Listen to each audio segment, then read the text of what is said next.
Hello everyone and welcome to the Profusion and the Godox board. Great to see Vices coming in already. Excellent. My name's Andrew Hemming. I'm a photographer here in the UK.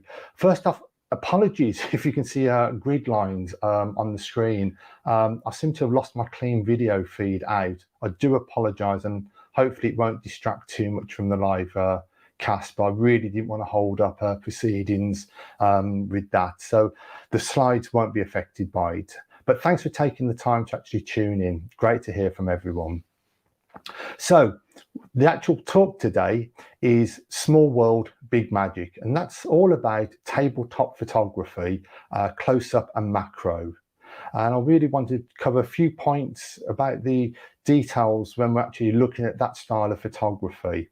Now, we don't need a large studio when we're actually doing that style of photography. All the pictures I'm about to show you were just taken on a regular kitchen table, and that really makes it accessible to anyone really.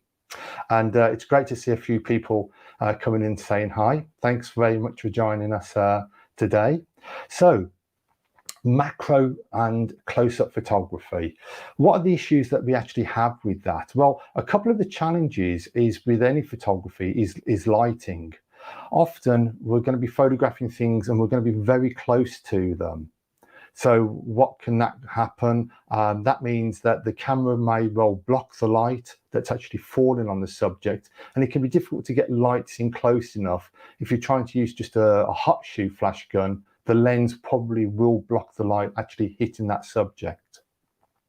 So we want to overcome that.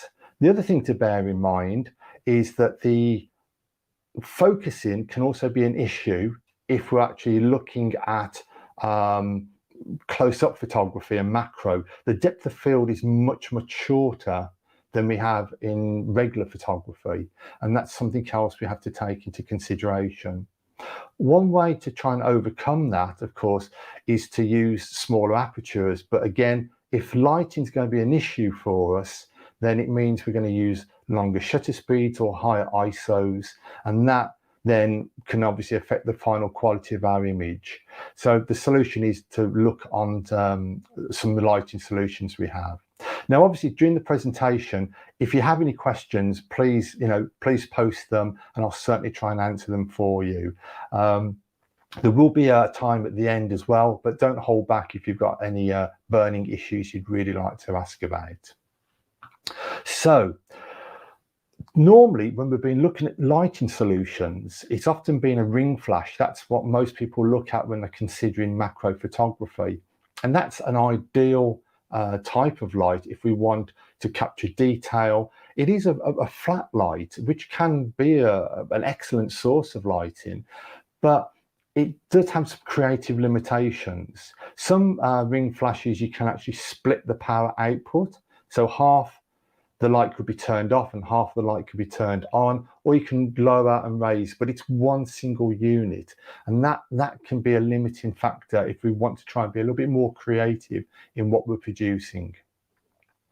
So I was really excited when I was given the opportunity to do a project with the Godox MF12 macro flash, which is the main one I'm going to be speaking about today.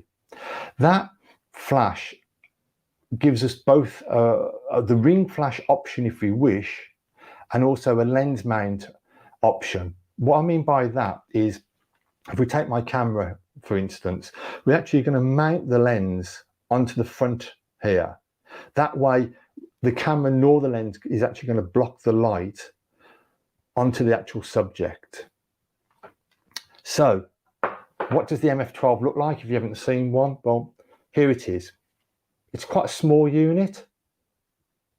It has a built-in lithium battery, which is charged through the USB connection, which is ideal. It's very lightweight. It's 144 grams or 15 ounces, so it's not heavy at all. We have a power button, and we just rotate the dial to actually unlock the unit. Oops, let me try that again. If I turn the dial the right way, there we go, that helps. We can set the controls using the menu button here. and we can set group, we can set channels, and we can set all those various settings within the actual unit. And then we can actually see how the unit is set. Now, one of the other things it also has, which is a big bonus in my book, is this little button here. If we press that, it turns on our modeling light, which you can see is pretty bright. You can control the brightness of the modeling lamp, so you don't have to have it at maximum. You can raise and lower that if you wish. I'll speak a little bit more about the modeling light in a moment. So that's the actual unit itself. As I say, I won't go through all the menu options, because normally once you've actually set it to a group and a channel, I would normally then be using one of the X series controllers. I use an X Pro, and there I can have 5 different groups, and you'll see how I use those to break up the lights and control them. But that would be my go-to controller, and you will need that to be able to trigger your MF12s. So how do we actually mount the MF12 onto our lens? Well, with the MF12, we are supplied a set of rings, and these are different filter sizes depending on the lens that you're actually going to use for your photography. And this will simply just screw on to the front of the lens. We then have a mounting ring, and all what happens is this slides into place. A very satisfying click. And then we have a little notch here, and we just line up our MF12 and it slots into place. And then we have locking buttons that we can move the flash in any position. And of course, we can then add additional flashes on if we wish. And we can add a total of 6 onto here to give us the traditional ring flash combination. Now, the MF12 doesn't come just on its own. It does have 2 light modifiers. One is a filter holder, and we have a set of color filters. It comes with a set of creative filters and a set of filters for color correction. And it's very simple. We just choose a color, oops, slot it into place, and that then clips onto the front, and we can introduce color into our photograph. The other light modifier that we have is this extreme close-up positioning adapter. Now, what this does is it just clips into place. Live demonstration, always a dangerous thing to do. And the reason for that is if we've got the lens very close to our subject, there's a possibility that we could maybe have a narrow gap that the flash may not reach. Obviously, this allows the light to spread and means we have no gap, even if the lens is almost touching our subject.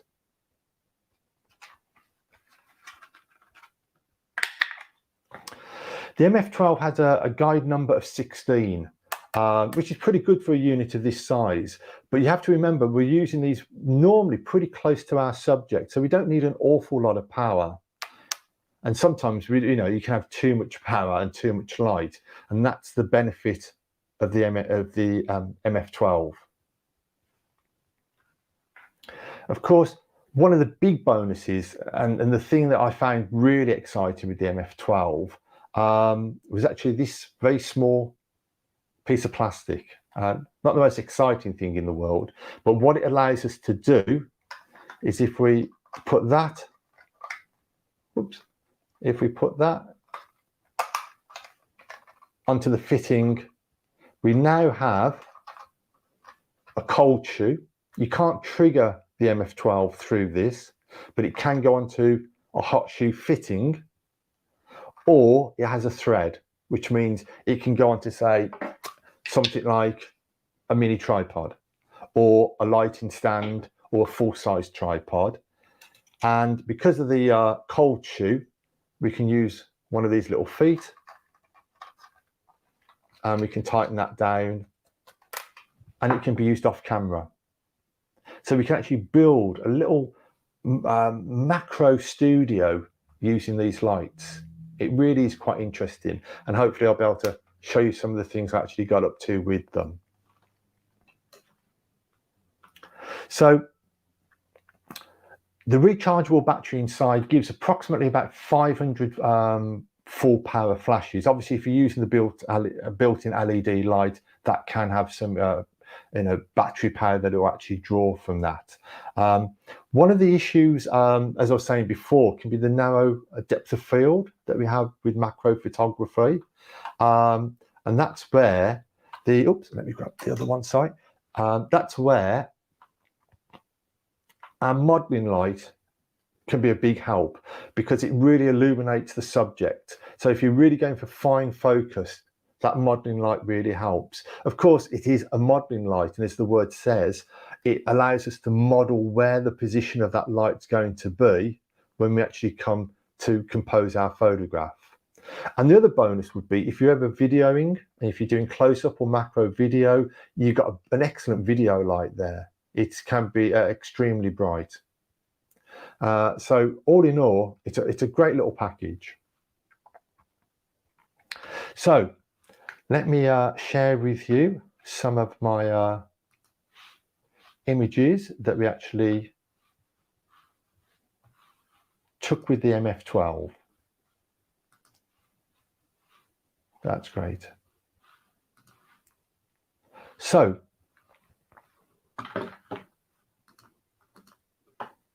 these were the 3 photographs that I was going to show you that was captured on the project I had. We have the ring photograph. I've chosen a jewellery item, some food, in this case cake, one of my favourites. I'm sure everybody likes cake. And some flowers, some lovely orchids. I'm going to start talking about the ring photograph, because that was probably the photograph where I was actually able to build up the whole arrangement of images. With this first photograph here, this first slide, once it comes up, here we go, you'll see how the arrangement worked. I was using one single MF12, and it was positioned just off center, about a 45-degree angle, and that gave me a straightforward shot of the actual ring.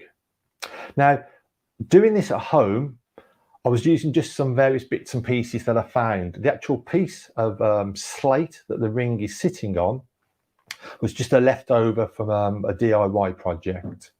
If you notice, I've actually got, and let me show you on camera, I actually used a plastic box to put the slate on top of. You might be wondering why I chose to do that.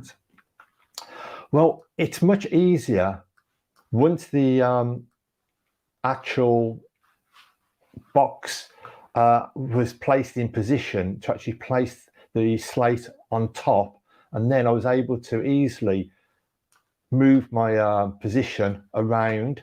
Also, if I wanted to place any light above or below, that would allow us to hide them easily out of sight. So we'll move on to the actual positioning and the actual picture that was captured. So here we see this is the first photograph taken, and this gives you a view of the lights positioned. It's quite straightforward, nice record shot of the ring, and we can see all the detail within it. Now, what happens if I've only got one light and I want to do something additional, a little bit more creative? Well, I've decided to use a reflector. Now, this is a very simple reflector. I've just used a piece of kitchen foil. The great thing about reflectors is that they'll never push back more light than the main light, because they just physically can't. If you didn't want something as reflective as silver or kitchen foil, you could actually just use white card. The only thing with reflectors is we can't actually control the power output that the reflector has. We can move it nearer and closer. That will allow us so much leeway, but not an awful lot. So that would be an option if you're just starting with one single light. But to give us more control, I decided the best option was to add an additional light. So the light on the left, as we look at the camera, is our main light, and that's sitting in its own group. And then the light at the 1 o'clock position is a fill light set to a different channel, and that meant I could control the power as I wanted. To make the photograph a little bit more interesting though, I decided to add a third light. So we're basically doing exactly the same as I would in a studio situation. So I wanted to position a top light, and I wanted that top light to be above and slightly behind the ring. The only problem was how to position that light there.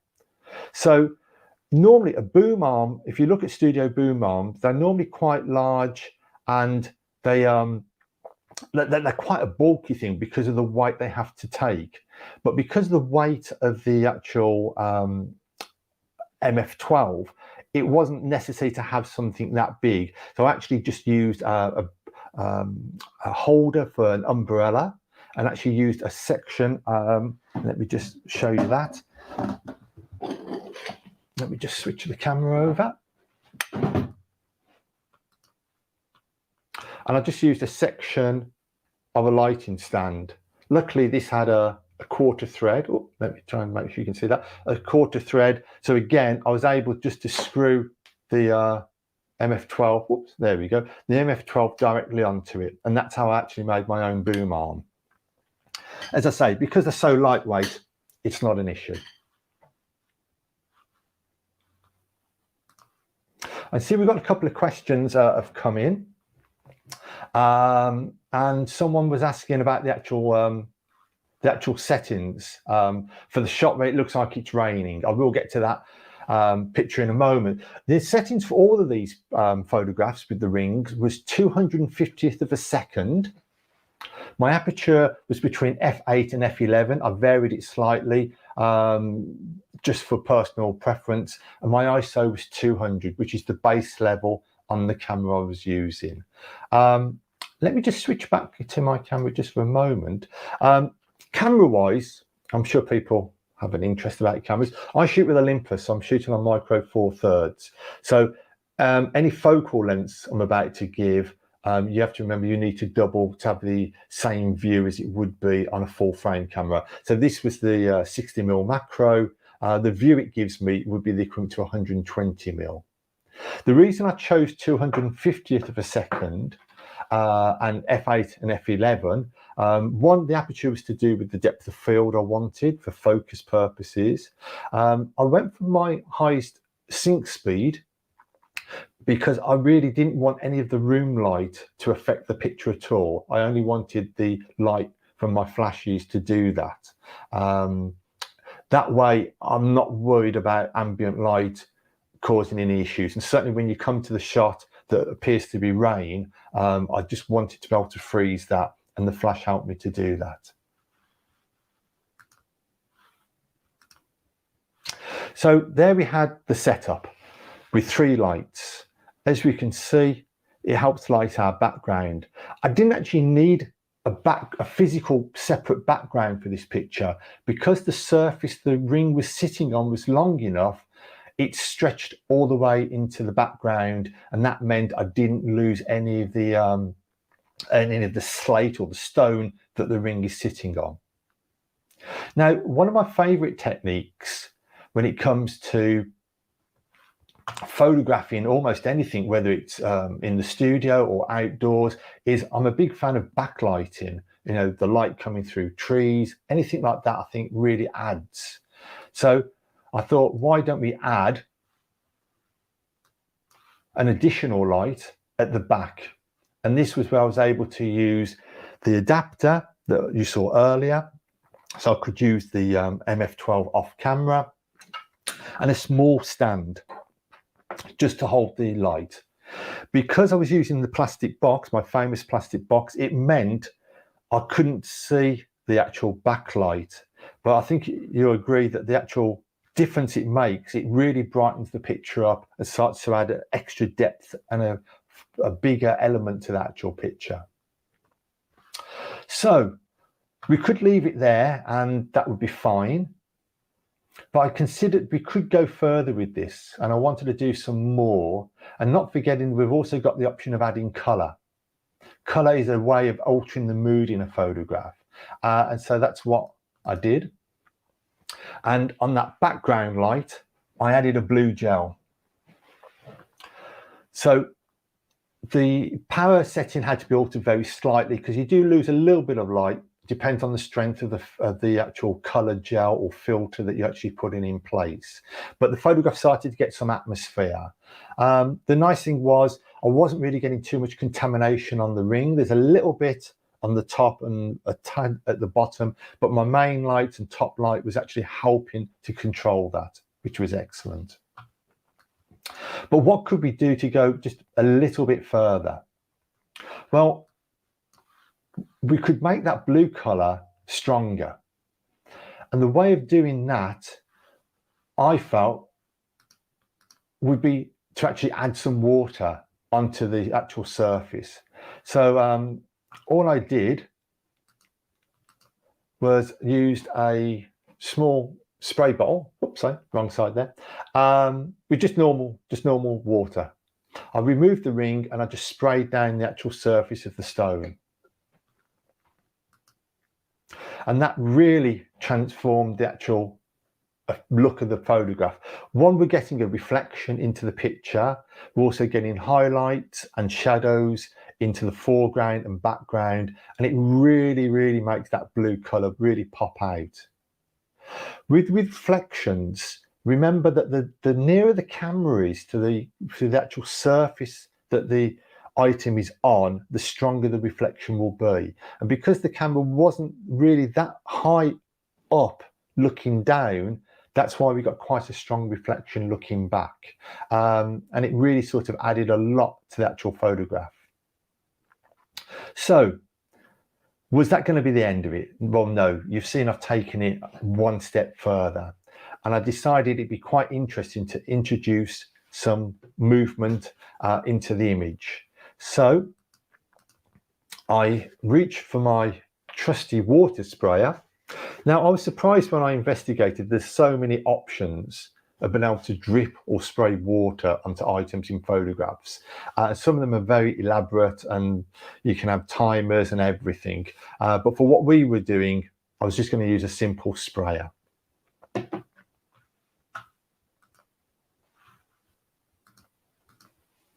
And that's what these photographs are actually illustrating. This was the sort of distance I was when I was using that. You can obviously adjust the amount of either jet or spray by twisting the nozzle on the front of the water sprayer. Now, obviously, using this approach, there's a certain element of trial and error. You know, not every picture is going to work, and you're going to adjust how much water or how little water you want to spray. It really is just trial and error. What I found, though, was to increase the chances of me of capturing a picture that worked was to actually set my camera onto continuous shooting mode. That way, I just increased the number of pictures I could capture during each spray onto the ring. I'd also recommend a towel and I'd recommend some kitchen roll because obviously every now and again you've got to stop and just clean up because there's a little bit too much water everywhere. Because the camera was set on continuous mode, I would normally hold the water jet in one hand and I would just press down the shutter button with my other. I've moved my hand out of the way so not to block it when the actual picture was being taken. And that way we capture plenty of images that we can then look back and choose what we feel is the best picture out of it. And then that's how we actually get this raining effect. Hopefully you can see how the picture was built up with the various elements and how we went from there. Let me just have a quick look back. We have a question about the diffuser. Let me just have a look. Okay, interesting question. Thank you for this. If you wanted more diffusion, what would I suggest? Well, if you're going to use, obviously, if you've got the MF12 on the ring, then this will also help diffuse the light. If you wanted even more, you could maybe get a very small shoot-through reflector and possibly put that in between to actually increase the diffusion. I found the light was pretty soft, particularly when I was using this on the actual unit. So hopefully, I don't know if that helps answer it. But really, you could use lots of materials as long as they're opaque, so you can actually shoot through them. It can be acted as a diffuser.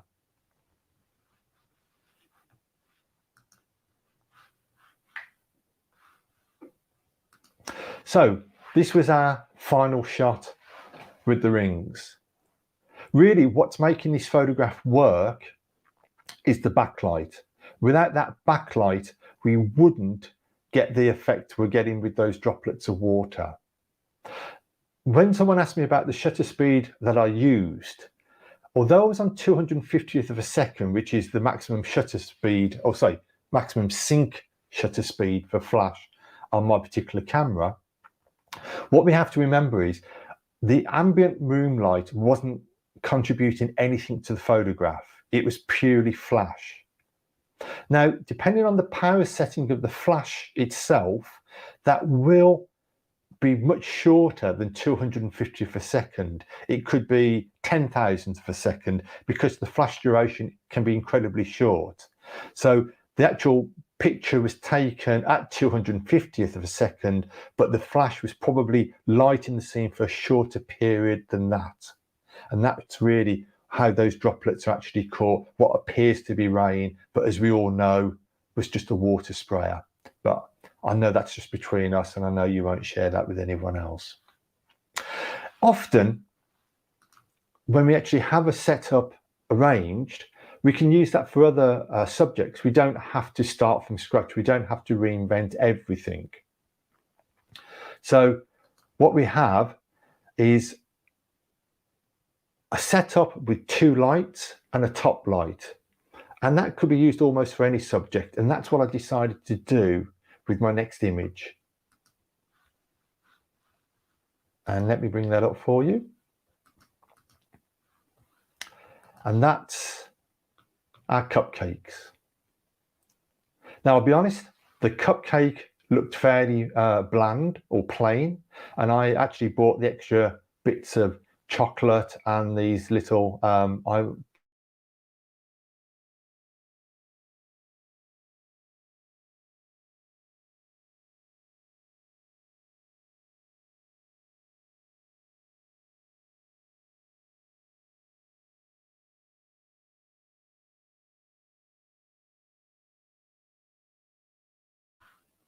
sorry about that. I just don't know what happened then. Sorry about that. We just seemed to lose the picture for a moment. Right. Yeah, I am told these metal balls are edible, which is reassuring, considering I put them all over a cupcake. Anyway, as you can see, I'm using a very similar setup as I used for the rain picture. You can see a little bit more of my homemade boom arm. As you can see, that's just a bracket for holding a umbrella, typically in a studio, but I've actually used it to hold that piece of metal tubing. I've got my main light at the 3 o'clock position, or on the right hand side, and I'm using the top light as a fill. So the top light on the lens as a fill. The lens on the boom arm is helping to give some highlight to the top of the chocolate stars, and also to throw a little bit of backlighting in. What you will see is I've actually added a V1 flash. I did that so I was able to colour our background. And let me just grab my V1. and we can just show you that. So this is the Godox V1. And again, I just used the foot to hold that in place. Again, because it's wireless, it will just link into the whole system, and I was able to use that with the MF12s as well. So the MF12s do just link into the whole system. Let's get back to the photograph. And I just used a blue gel. As you can see, the walls where the photographs were taken was white, so I didn't even need to worry about a backdrop. So the blue color you see behind the cupcake, that was created purely from the excuse me, from the gel on the V1 flash. The slight vignette effect on the background was accomplished by zooming the lens down probably to 70mm or so. So I had a little bit of a hot spot and you get a bit of a fall off, and I used that to my advantage to actually create that look. As I was saying before, you don't always need to use a macro lens. This lens I'm shooting on now is actually a zoom lens. It's a standard zoom. It's a micro 4/3, so you have to remember when I say 12 to 24, that would be the same as a 24 to 80mm. So very much a standard lens on that. One thing also to bear in mind, if you are going to light your background and gel it, is to try and make sure that none of your other lights fall onto that background. That's why I position myself away from the wall. That way you don't contaminate or weaken the actual blue light that's actually lighting the background. One of the things we can do, because I had a zoom lens, which you can see here over the top of the actual setup of how it's all set, is we can easily, what I was going to mention, sorry, just jumping ahead of myself, was again, my favorite plastic box here meant I could easily hide that V1 out of sight for when I was actually lighting that background. So the box, and thanks to the cupcake, you can't see the light. Anyway, as I was saying, I used a zoom lens for this photograph, and what effect we can get, I mean, I'm sure most of us have seen the movie Jaws. I know it's an old movie, but it was very popular. Is the scene where I think the police officer is sitting on the beach and someone shouts "shark," and we get this effect where the perspective alters on the picture, and they do that by moving the camera and zooming the lens. So as they move closer or further away, they zoom the opposite way. So the subject stays the same size, but the perspective on the picture changes. And I did that with these two photographs here. The picture on the left was taken very much with just a standard length on the lens, probably around about 50-60mm. I then zoomed the lens wider and moved the camera slightly forward, or because of my plastic box, I was able to move the box closer and then just refocus. The backlight, the top light, they just stayed where they were. And of course, the lens mounted lights on the MF12, they stayed in position. So really the lighting didn't alter. One little tip, if you're ever looking at a photograph and you're trying to figure out, well, how did someone light this picture? How was that accomplished? It would be due to the fact that you can get real clues by looking closely at things like shadows and highlights. Now, you can see the highlights on top of the chocolate stars will give you an indication that there's a top light. And obviously the shadow around the bottom of the cupcake, you can see also that there's some top lighting. But the big giveaway of where the lighting was positioned is those little silver balls. If you look at that, you can see there's a main light off to the right, and then there's a second light, which is that top one, that must be acting as a fill light. So if you're ever trying to figure out how something was lit, and that's often, you know, a mystery, look for reflections. If it's a person, if it's a studio shot or an outdoor shot and it's got a person there, have a look at the eyes, look at the catch lights. That will often give you a good indication of what lights or reflectors we use for that. And I do that all the time. So now we have a situation where I decided that I wanted to photograph some flowers, and I chose the orchids. We can actually mount 6 MF12s onto that mounting ring.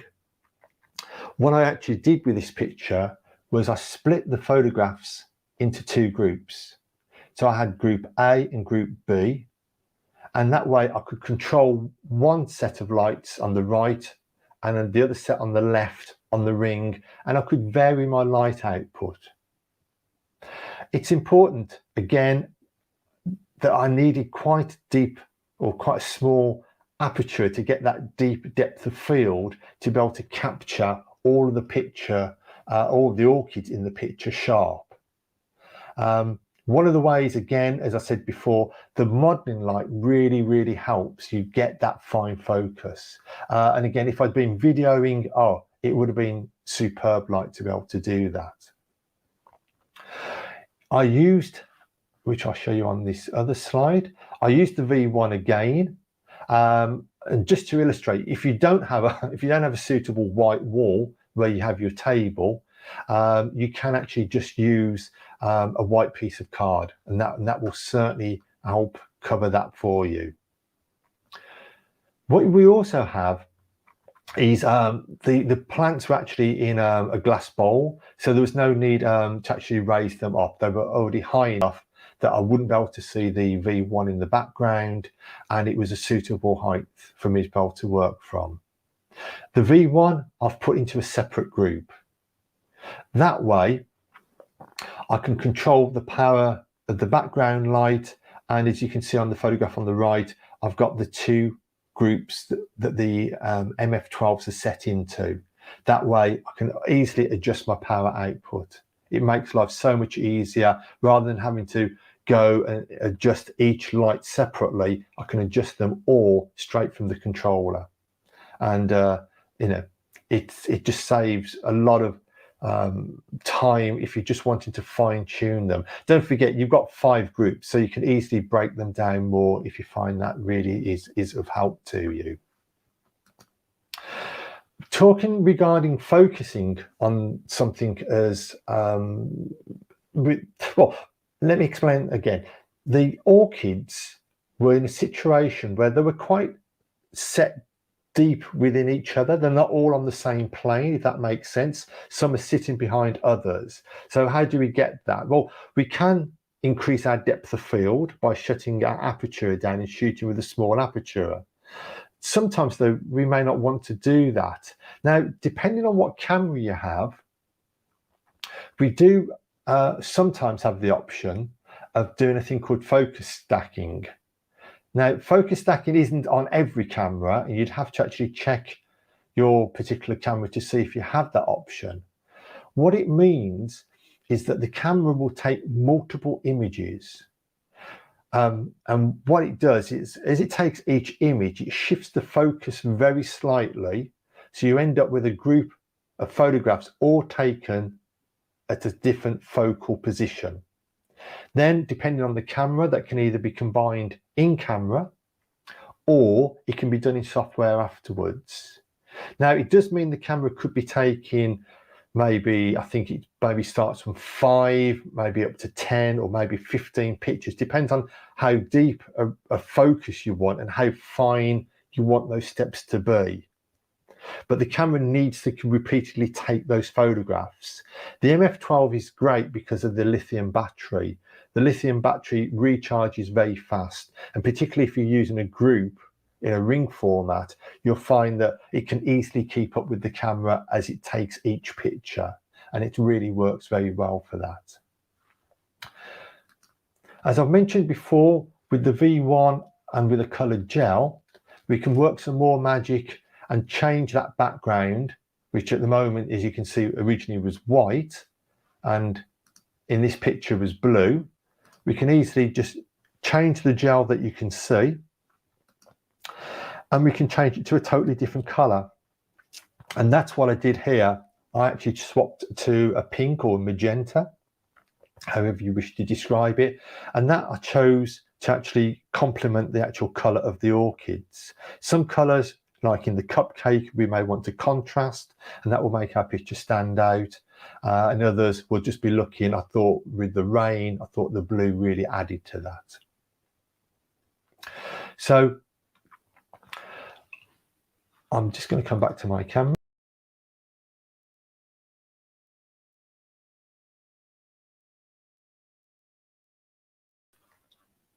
There we go. Sorry about that. Okay, so those were the 3 photographs I produced. And if we've got any other questions, I'll be happy to answer those. What questions I have been asked previously by people was regarding when we're actually using, and if I just jump back to this picture, what happens when we put, oops, it's actually that one. Oh, it's actually that one we're after. What happens when you put this many flashes onto the end of a flash? Oh, sorry, onto the end of a lens. Okay, so I'm talking about the photograph on the right-hand side where there's actually a group of MF12s mounted onto the actual gun. So the situation I found was it wasn't an issue at all. The weight is only 5 ounces. It's 144 grams, and it really wasn't an issue for the lens. I found that most of my lenses have internal focusing, and because of that, the lens, when it's focusing, is just moving within the actual lens itself. There's no part outside turning, so it's not trying to drive the focus, or I'm not altering the focus, and then I'm also moving the weight of the actual lens is mounted on. It doesn't happen. Some older lenses have that, but I think most modern lenses probably have internal focusing, but it's worth actually checking on that because it could be a concern. But as I say, it's not a heavy flash. You're not putting that much weight, so not an issue at all as far as I was concerned. Someone also was commenting about the actual rings that we have. What happens if you've got a lens that doesn't fit the many filters you have that comes with the actual unit? Well, amazingly, I managed to have a lens. This is a macro, but it's a tiny lens. This is only 46mm, which is really a small filter size. The filter ring I used, was a 49mm. How did I get around that? Quite simple. I just used a stepping ring. These are, buy these at many camera stores or online. They only cost a few dollars. They're not very expensive. And this allowed me to change the 49, to a 46. Normally they're used for filters. So if you've got a set of filters and you've got a different size lens and you want to use those same filters, that's normally what a stepping ring is used for. But that actually got around that problem at all. So that was really simple.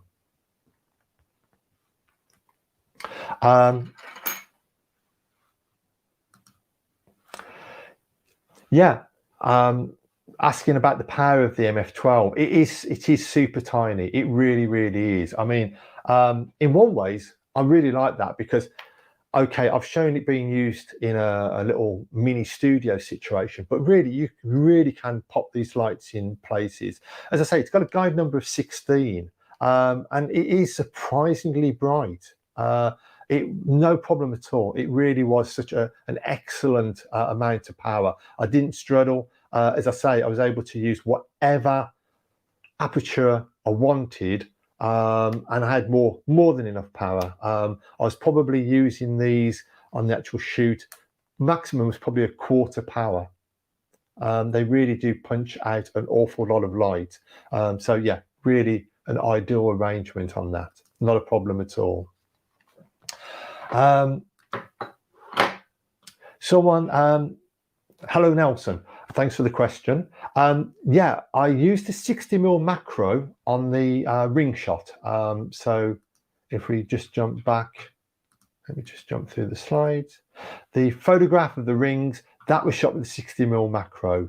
That was probably the closest picture I actually took during this sequence. I could have gone closer, but I was starting to lose the ring. I was getting too close to the actual subject. That's what governed how close I actually came in to the actual position on that. The cupcake picture, that was taken, as I said, with the standard zoom lens. Many standard lenses and zooms will normally focus close enough that you can actually get good close-up photographs. There are other options as well. If you haven't got a macro lens, you can use extension rings, once I remembered the word. Those will allow you to use a standard lens. It moves the lens slightly away from the camera body, and that will increase the distance or how close the distance is the lens can focus. And you can also use screw-on close-up lenses. That's another way if you haven't got a macro lens. But for something like the cupcake picture, that was oops, there we go, so we can see that a little bit clearer. That was no problem at all, just with that lens. And I was actually able to zoom, as I said, and actually move closer to the actual subject. It really worked in my benefit for that. The orchid picture, I could have used a macro lens. I actually used a standard 50mm lens for that. And that meant I was able to experiment with using a prime lens. A prime lens are often commented at giving us the sharpest image over a zoom, and that's why I actually chose on that. So yeah, yes, Nelson, the 12 to 40, yeah, worked excellent. It's probably one of my go-to lenses for most types of photography. It really works well, and that's the shot I actually used for that.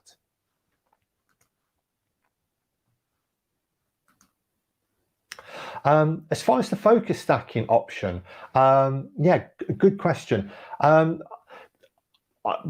found personally that the actual camera, you can actually set a delay if you don't think your flash can keep up with the actual unit. I didn't have to do that. They were recycling almost instantaneously. But you'll normally find with focus stacking, you'll have an option of telling the camera how long to leave between each picture if you have a flash that you think will need to be given time to recycle to fully recharge. But because if you're using a group of, say, 6 of these MF12s, the amount of power, as I say, it's probably, you're going to be on for that orchid picture, maybe an 8th or 16th power, and they recharge instantly. They come back so quickly. But check on your actual camera, but most of them will have an option for how long you can set for that. The gels, should we use the gels for the MF12? Yeah, definitely. I found the gels really a great addition, because the flash head itself of the MF12 is quite small, and Godox are pretty generous with the range of colours and combinations that I actually had, and there are more. You don't need to necessarily buy large amounts of gel, even if there was a colour there that you couldn't actually find. The gels can transform your photograph, and that's all the backlighting that you saw, whether it was background, whether it was the blue colour in the ring shot with the water, the rain shot, that was all accomplished just through using blue gels or magenta gels. I could have changed that colour to anything I wanted. If I'd wanted purple rain, hence the Prince song, we could have easily done that just by changing the actual gel colour. Gels, I don't think you should underrate gels. It saves an awful lot of money than having to buy different colour backgrounds. We can use that and just gel a light and just light a white background. Certainly for a small studio setting, it's ideal for doing that. It's not a problem at all. And Godox V1 that I used, I've actually got the kit. I was able to use the magnetic holder. That meant I was able just to pop a gel in. Again, it does come with some gels, the V1, but I had a different color in there. So I just used the magnetic holder and that held the gel in place. And that really just simplified it. The reason I used the V1 was I just wanted to make sure I had sufficient power for lighting that background. I should have maybe experimented using an MF12 for lighting the background. It probably would have been bright enough, but I just work on the theory that, you know, most people have got a hot shoe gun. So if you've already got that, why not put it to use? Again, because all the wireless system connects together, it really makes it so much easier to control all of those lights together.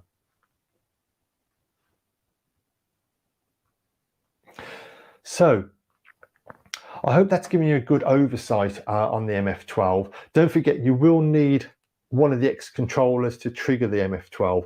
There isn't any way, although there is, as I say, there is what can be placed onto a hot shoe style fitting, such as one of those. You will need a trigger to be able to fire the actual flash, but you can alter the settings. Let me just pop that on. You can actually alter, if I can get it to focus for us, you can actually go in there and alter the power settings, and you can set things such as the TTL manual and such like. You can also alter the identification number, which you can use if you're wanting to photograph with someone else and you're both using the same system and you're finding that you both don't want to be on channel 1. You can actually move that off. The identification number could be if somebody else was trying to use your lights by copying your channels. I've never had that situation. I've never had anybody so mean that they're actually trying to steal my light, so to speak. But it really, really helps on that.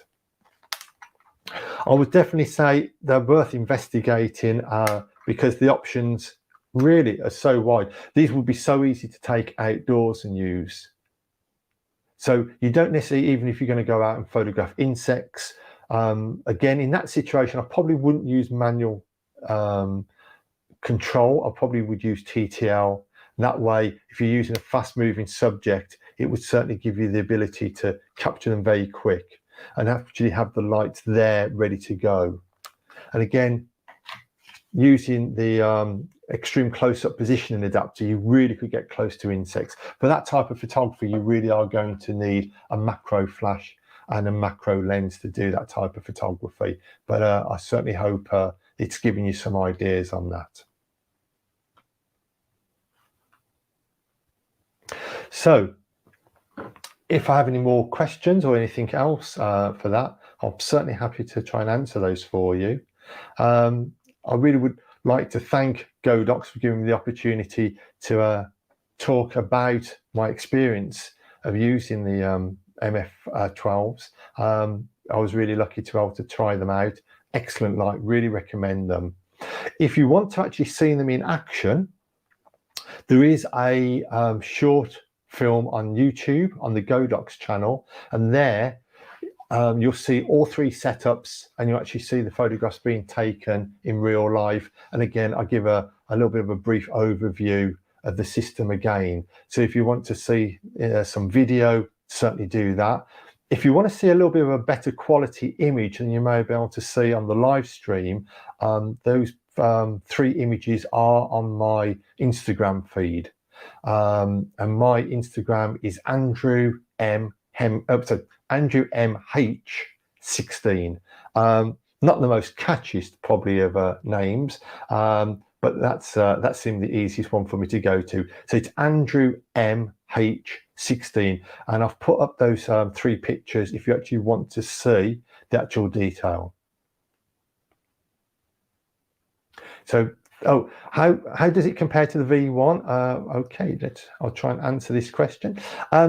How does it, okay, Dave, how does it compare to the V1? Totally different, very, very different light compared to, yeah, the power-wise, yeah, the V1 is obviously going to be more powerful than here. The problem, as I was saying at the very start, was if you have this mounted, mounted on camera, then the lens is probably going to block the light if you're trying to light with this. These lenses really, these flashes are really designed to get in close, and that's the real benefit of them. But you can use them with another light like the V1. You're not just limited that they're standalone. They can actually be done that way. Anyway, thanks for tuning in and spending some time. I hope that's given you a little bit more of an insight into the actual lights. And don't forget, please check out the Godox YouTube channel and look for those videos. There's plenty more, and there are some more presentations coming up here at Profusion Expo over the next day, and they will obviously go into more detail on more of the Godox range of products. And thank you very much, and have a good day, everyone. Thank you very much. Bye-bye.